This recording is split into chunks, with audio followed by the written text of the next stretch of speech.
আজকের গল্পটি সম্পূর্ণ কাল্পনিক। বাস্তবের সাথে কোনো মিল থেকে থাকলে সেটা সম্পূর্ণ অনিচ্ছাকৃত বা কাকতালীয়। সকলে গল্পটি খোলা মনে গ্রহণ করবেন। আজ বুধবার, তাই হাটখোলা বাজারটা লোকজনে ভরে উঠেছে। সবাই যে যার দৈনিক জীবনযাপনের জিনিসপত্র কিনছে। আশেপাশের গ্রামের মধ্যে এই হাটখোলাই একমাত্র বাজার। এই হাটে ছুঁই থেকে শুরু করে হাতির দাঁত পর্যন্ত সব কিছুই মেলে। তাই সমস্ত জায়গা থেকে লোকজনেরা এখানে এসে ভিড় করে। শীতের শুরু, তাই বাজারটা লোকজনে গমগম করছে। প্রতি সপ্তাহের মতো আজও পাশের গ্রাম ঢেলেমপাড়া থেকে শিবু, নেপাল আর কেষ্ট এসেছে বাজার করতে। গদাই, আলু কত করে দিচ্ছিস রে? বেশি না খুড়ো, মাত্র 5 টাকা কেজি। কি বলছিস রে? এইভাবে দাম বাড়াতে বাড়াতে তো আমাদের একেবারে মেরে ফেলে দেবে দেখছি। গত হাটেই তো 3 টাকা করে নিয়ে গেলাম, এর মধ্যেই 2 টাকা বাড়িয়ে দিলি। এ কি যে বলো খুড়ো, তোমার সাথে কোনোদিন দামাদামি করে পারলাম না। তা কতটুকু লাগবে বলো? তা 2 কেজি মতো দে। এদিকে শিবু আর নেপাল তাদের বাজার সেরে কেষ্ট বুড়োর জন্য অপেক্ষা করছে। কেষ্ট বুড়ো ঢেলেমপাড়া গায়ের একজন গণ্যমান্য লোক। গায়ের লোকেরা তাকে খুব মেনে চলে। বুড়ো বিয়ে থা করেনি। এককালে তিনি স্কুল মাস্টারি করতেন। রিটায়ার হয়েছেন অনেক দিন। একা মানুষ, তাই যা পেনশন পায় তাতেই তার দিব্যি চলে যায়। দাদু, তোমার জন্যই প্রতিবার দেরি হয়ে যায়। একা মানুষ, কি এত বাজার করো গো?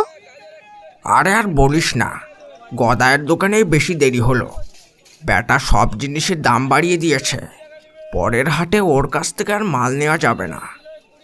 হ্যাঁ কাকা, তুমি একদম ঠিক বলেছ। গত শনিবারের হাটেও সবজির দাম নিয়ে খুব ঝামেলা হয়েছিল ওর সাথে। আমি সেই থেকে তো ওর দোকানে আর যাই না। তাই তো আজ বিশুর কাছ থেকেই সব বাজার করলাম। আমারও ওর কাছে যাওয়াটা বন্ধ করে দিতে হবে। এখন চল, অনেক রাত হয়ে গেল। এখানে আর দাঁড়িয়ে থাকলে চলবে না।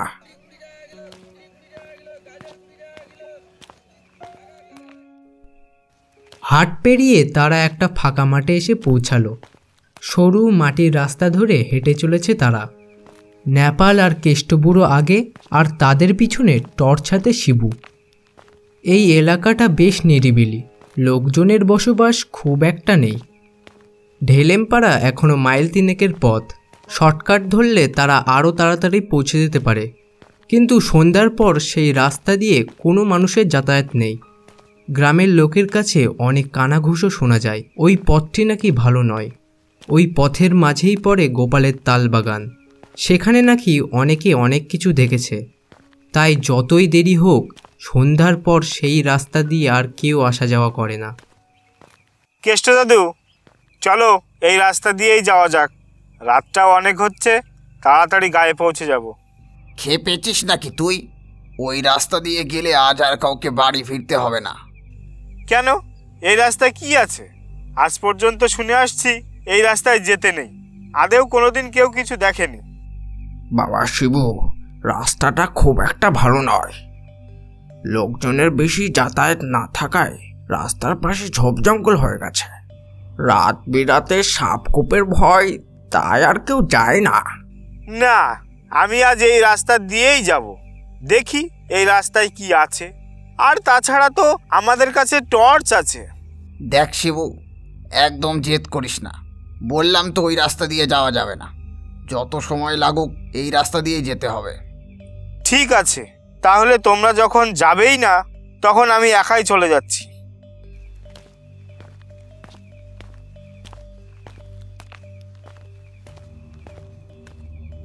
এই ন্যাপলা, শিবুকে একা যেতে দেওয়া ঠিক হবে না। ও যখন বলেছে ওই রাস্তা দিয়ে যাবে, তো ও যাবেই। আমরাও চল যাই ওর সাথে। নির্জন এলাকা, কি বিপদ হয় কিছুই বলা যায় না। হ্যাঁ কাকা, তাহলে আজ এই রাস্তা দিয়েই যাওয়া যাক, যা থাকে কপালে।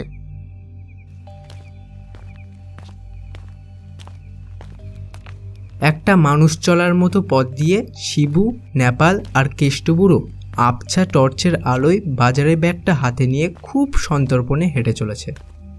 রাস্তার দুপাশে অবস্থিত সীমাহীন তালবাগান। দূর দূরান্তে কোনো ঘরবাড়ির চিহ্ন মাত্র নেই, শুধু আশেপাশে বন্য জীবজন্তুর আওয়াজ ভেসে বেড়াচ্ছে। কাকা, এটা সেই গোপালের তালবাগান, তাই না? হ্যাঁ, এটাই সেই তালবাগান। রাতের বেলায় কি ভয়ঙ্কর লাগছে বাগানটা। মনে হচ্ছে কারা যেন আনাচে কানাচে দাঁড়িয়ে আমাদেরকেই দেখছে। আরে ওসব তোর মনের ভুল। তাড়াতাড়ি পা চালিয়ে হাঁট, বাগানটা পার করতে পারলেই বাঁচি। চারপাশের এমন অমানসিক নিস্তব্ধতা দেখে তারা আরও জোরে হাঁটতে লাগলো। কিন্তু তারা যতই জোরে পা চালায়, বাগানটা যেন শেষ হওয়ার নামই নিচ্ছে না। চাঁদের আলো থাকা সত্ত্বেও পুরো বাগানটা অন্ধকারের চাদরে ঢেকে আছে। হালকা হালকা ভয়ের ছায়া নেপাল আর কেষ্টবুড়োর মনে জমাট বাঁধছে। দাদু, সবাই তো বলে এই পথ দিয়ে যেতে নেই, কই সেই রকম কিছু তো দেখছি না। তোমরা শুধু মিছে মিছে ভয় পাও। এইসব নিয়ে একদম ঠাট্টা করতে নেই শিবু। জায়গাটা তো খুব একটা ভালো নয়, কখন কি হয়ে যায় কিছুই বলা যায় না। শিবু, লাইটটা এদিকে মার। অন্ধকারে তো কিছুই ভালো করে দেখতে পাচ্ছি না। কখন হোঁচট খেয়ে মুখ থুবড়ে পড়বো। এই বুড়ো বয়সে হাত পা ভাঙার কোনো ইচ্ছা আমার নেই। এমন সময় তারা পিছনে কিসের একটা শব্দ শুনতে পেল। নেপাল আর কেষ্টবুড়ো একটু ভয়ে ভয়ে পিছনের দিকে ঘুরে দেখল। শিবু তাদের পিছনে নেই। কিছুটা দূরে তার হাতে থাকা টর্চ আর বাজারের ব্যাগ মাটিতে পড়ে গড়াগড়ি খাচ্ছে। নেপাল আর বুড়ো এক দৌড়ে সেখানে এসে দাঁড়ালো। নেপাল মাটিতে পড়ে থাকা টর্চটি হাতে তুলে নিয়ে তার আলোটি চারিদিকে ফেরালো। পুরো বাগানটি অন্ধকার, কেউ কোথাও নেই। শিবু, এই শিবু, ঝোপের মধ্যে লুকিয়ে আমাদেরকে ভয় দেখাচ্ছিস? তাড়াতাড়ি বেরো বলছি। কোথাও কোনো সাড়া পাওয়া গেল না। পুরো বাগানটা ঠিক আগের মতোই নিস্তব্ধ। হঠাৎ তাদের কানের পাশ দিয়ে শো শো করে বাতাস বয়ে গেল। সেই বাতাসে পুরো বাগানটা কেমন যেন নড়ে উঠল। তখনই তারা দূরে দেখতে পেল দৈত্যাকার এক চেহারা শিবুর মুন্ডুহীন দেহটাকে টানতে টানতে বাগানের এক পাশ থেকে আর এক পাশে নিয়ে যাচ্ছে। অজান্তেই নেপালের মুখ থেকে একটা ভয়ঙ্কর চিৎকার বেরিয়ে গেল। সঙ্গে সঙ্গে দৈত্যটি তাদের দিকে ফিরে তাকালো। কি ভয়ঙ্কর রূপ তার! চোখ দুটো জ্বলন্ত অগ্নিশিখার মতো জ্বলজ্বল করছে। নেপাল আর কেষ্টবুড়োর দাঁড়ানোর ক্ষমতা নেই, এখান থেকে পালাতে পারলেই বাঁচে। নেপাল তার হাতে থাকা টর্চ আর বাজারের প্যাকেট ফেলে দিয়ে গ্রামের দিকে দৌড়ল। তার দেখা দেখি কেষ্টবুড়োও পিছনে পিছনে ছুটল।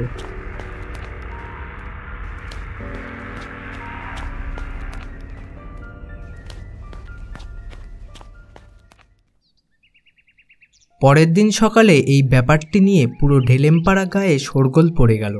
জায়গায় জায়গায় লোকজনের জটলা। একদিকে নেপাল আর কেষ্টবুড়োকে ঘিরে পাড়ার কয়েকজন লোক দাঁড়িয়ে আছে, আর একদিকে শিবুর পরিবারের লোকেরা কান্নায় ভেঙে পড়েছে। পাড়ার কিছু মহিলারা তাদেরকে সান্ত্বনা দিচ্ছে। কেষ্টদা, তোমরা ওই রাস্তা দিয়ে কেন আসতে গেলে বলো তো? তুমি তো ভালো করে জানো ওই বাগানে গোপালের কি নৃশংসভাবে হত্যা হয়েছিল। সেই দিন থেকেই ওর আত্মা ওই বাগানে ঘুরে বেড়ায়। তোমরা যদি বাগানের রাস্তা দিয়ে না আসতে, তাহলে আর শিবুটা এইভাবে মরতো না। আমরা কি ওই রাস্তা দিয়ে আসতাম? শিবুটাই তো জেদ ধরে বসেছিল। শত বারণ করা সত্ত্বেও একাই চলে যাচ্ছিল। তখন আমাদেরও ওর পিছনে আসা ছাড়া আর কোনো উপায় ছিল না। তোমরা বাগানটা সম্পর্কে ওকে কিছু বলনি? আমাদের বলার সময় দিল কোথায়? কিছু বলার আগেই তো গো করে ওই রাস্তায় ঢুকে পড়ল। কিন্তু এমন কিছু যে ঘটবে সেটা আমরাও কল্পনা করতে পারিনি। বহুকাল আগে গোপাল বুড়ো এই পাড়ার একজন ধনী লোক ছিলেন। গ্রামের কিছু লোকের তার উপর খুব হিংসা ছিল। তারা তো টাকা পয়সা জমি জায়গা তারা সহ্য করতে পারত না। তাই একদিন তারা বুড়োকে মারবার ষড়যন্ত্র করে। এক রাতে বুড়ো বাজার সেরে তার তালবাগান দিয়ে ফিরছিল। কয়জন লোক তাকে ঘিরে ধরে ওই বাগানেই নৃশংসভাবে হত্যা করে। আজ রাতে আমি যাবই বাগানে। আমার ছেলের মৃত্যুর প্রতিশোধ আমি নেবই। ভোলা, তুই খেপেছিস নাকি? তুই একা গেলে তোকে ও জ্যান্ত ছাড়বে ভাবছিস? তুই একটু শান্ত হ, আমরা দেখছি কি করা যায়। হ্যাঁ কাকা, অনেক দিন ধরেই সহ্য করে আসছি আমরা এই অত্যাচার। এবার এর একটা বিহিত করতেই হবে। গ্রামের লোকেরা এই ঘটনাটি নিয়ে একজন এক রকম মতামত দিতে লাগলো। বাগানটার সম্পর্কে আশেপাশের গ্রামের লোকেরাও জানে। অনেক বছর আগে কিছু লোক রাতের সময় ওই পথ দিয়েই এই গায়ে আসছিল। তাদেরও ঠিক একই রকম অবস্থা হয়েছিল। তারপর থেকে গ্রামের লোকেরা বাগানটাকে এড়িয়ে চলে। সেই দিন রাতে শিবুর বাবা একাই হ্যারিকেন হাতে বেরিয়ে পড়ে সেই বাগানের দিকে। ঢেলেমপাড়া তখন গভীর ঘুমে মগ্ন। ছেলের মৃত্যুর প্রতিশোধ নেওয়ার জন্য ভোলা তখন উন্মাদ হয়ে গেছে।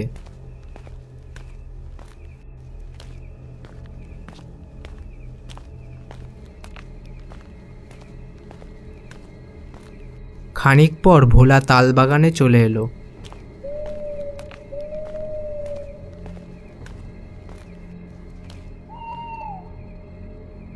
কে আমার ছেলেকে মেরেছিস? সাহস থাকে তো সামনে আয় বলছি। ভোলার কয়েকবার এমন ডাকার পর হঠাৎই পুরো বাগানটা তোলপাড় হয়ে গেল। তার সাথে সাথে শো শো শব্দ করে বাতাস শুরু হলো চারিদিকে। তখনই সামনের একটা তাল গাছের মাথা থেকে একটা ছায়ামূর্তি লাফিয়ে নিচে পড়ল। তুই তোর ছেলের মতো মরার জন্য এখানে এসেছিস? আয়, তোকেও তোর ছেলের কাছে পাঠিয়ে দি। কেন মেরেছিস তুই আমার ছেলেকে? কি দোষ ছিল ওর? দোষটা তোর ছেলের ছিল না, ছিল তোর বাবা পশুপতির। তার চক্রান্তেই তো আমার মৃত্যু হয়েছিল। আজ তোকেও ছাড়বো না আমি। গোপাল তখন ভোলার গলা ধরে শূন্যে তুলে ধরল। ভোলা যন্ত্রণায় ছটফট করছে। হঠাৎ গ্রামের দিক থেকে লোকজনের আওয়াজ ভেসে আসছে তাদের দিকে। একগুচ্ছ জ্বলন্ত আলোয় বাগানটা আস্তে আস্তে স্পষ্ট হতে লাগলো। কেষ্টবুড়ো সহ গ্রামের বাকি লোকেরা মশাল জ্বালিয়ে ততক্ষণে তাদের সামনে এসে দাঁড়িয়েছে। গোপাল, ভোলাকে ছেড়ে দে। ওর বাবা তোর সাথে যা করেছে সেটা অন্যায়, কিন্তু তার শাস্তি ভোলা আর তার ছেলেকে কেন দিচ্ছিস? ওকে এক্ষুনি ছেড়ে দিয়ে এই গা থেকে চলে যা, না হলে আমরা সবাই তোকে পুড়িয়ে ছাই করে দেব। এত বড় সাহস! আমাকে পুড়িয়ে ছাই করবি? তোদের কাউকে ছাড়বো না। গোপাল তখন ভোলাকে ছেড়ে দিয়ে গ্রামের লোকেদের দিকে তেড়ে গেল। গ্রামের লোকেরা সবাই যে যার হাতে থাকা জ্বলন্ত মশাল গোপালের দিকে ছুঁড়ে মারল। সাথে সাথেই তার সারা দেহে আগুন ছড়িয়ে পড়ল। এক বীভৎস চিৎকারে কেঁপে উঠল সারা বাগান।